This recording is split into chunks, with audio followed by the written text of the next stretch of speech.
আমাদের এই অভিনয় শিল্পী সংঘের মাধ্যমে আমাদের শিল্পীদের কল্যাণে যে কাজ করতে চাই বা এতদিন আমরা যে কাজ করে এসেছি তার একটি ছোট্ট মূল্যায়ন এবং ভবিষ্যতে আমরা কি কাজ করবো তাদেরকে নিয়ে তার একটি পরিকল্পনা আমরা এখানে ঘোষণা করবো যারা প্রার্থী আছে। যে কথাটি আমি বলতে চাই সেটি হলো যে অভিনয় শিল্পী সংঘ শিল্পীদের প্রাণের সংগঠন। এই সংগঠনে শিল্পীদের কল্যাণ এবং শিল্পীদের স্বার্থ সংশ্লিষ্ট যে বিষয়গুলো আছে সেই বিষয়গুলো দেখভাল করার দায়িত্ব হচ্ছে এই শিল্পী সংঘের যে কার্যনির্বাহী পরিষদ তাদের সমস্ত শিল্পীদেরকে সাথে নিয়ে।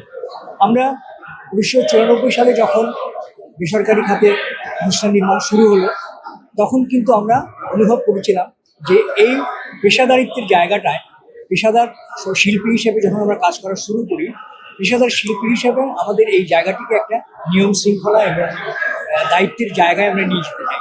সেই জায়গা থেকে কিন্তু আমরা তখন এই সংগঠনটি প্রতিষ্ঠা করেছি এবং প্রতিষ্ঠার সঙ্গে যারা ছিলেন কাজ করেছেন তারা অনেকেই এখনো আছেন এবং এই সংগঠনের জন্য অক্লান্ত পরিশ্রম করে যাচ্ছেন, শিল্পীদের স্বার্থ সংশ্লিষ্ট বিষয় নিয়ে কাজ করছেন। আমরা আশা করি যে শিল্পীদের যে চাওয়া সেই চাওয়া এই অভিনয় শিল্পী সংঘ পরিপূর্ণ করতে পারবে বলে আমি বিশ্বাস। আমাদের অভিনয় শিল্পী সংঘের সদস্য কিন্তু অনেক, কিন্তু এবার অনেকেই সদস্য রিনিউ করতে পারেননি, কারণ তো বার্ষিক চাঁদা দেয়নি, যে কারণে আমাদের সদস্য সংখ্যা সীমিত হয়ে গেছে। সেটি একটু বড় কারণ এবং সেই কারণে আমরা অনেক পরিচিত মুখকে এবার আমরা পাচ্ছি না। এটি আমার কাছে মনে হয় মূল কারণ।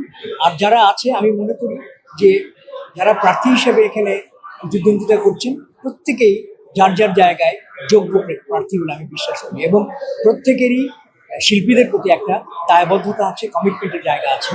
আমি বিশ্বাস করি যে এই কার্যনির্বাহী পরিষদ একটি সংগঠনের মূল চালিকা শক্তি।